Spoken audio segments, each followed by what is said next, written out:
Okay, so we just got out of Disaster, and I swore that this one was one that I'd done as a kid, but there's stuff here that I didn't remember. Like this over here, there's a sculpture of giant tentacles coming out and grabbing a tank. Well, I guess what they've done with this ride or this feature is they've added a whole new beginning to it. Like the whole first half is completely different than what it was previously. And so they had Christopher Walken had a big video package at the beginning. He was playing like a film director. Kincaid? Yes, well his character was Kincaid. You know what I mean.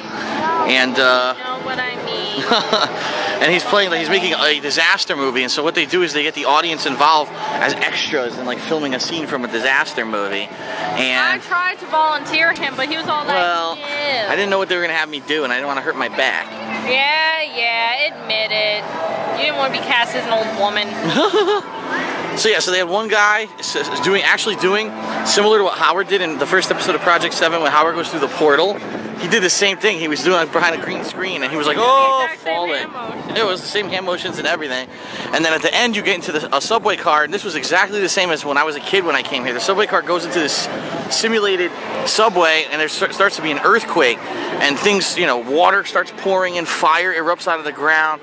The whole ceiling tears apart. I was a little disappointed because there was a oil truck that's supposed to, or gasoline truck that's supposed to come down and like pretend like it's gonna hit the subway, but it never happened. It never came down. I don't know if it malfunctioned or they just don't do that anymore. But it's cool. It's interesting because now it's called Disaster.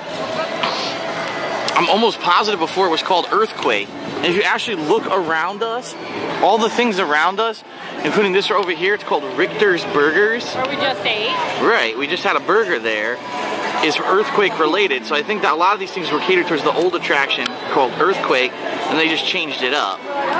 So that's it for now. We're gonna head further in this way, and we're gonna see what attractions are over there and jump on some of those rides too.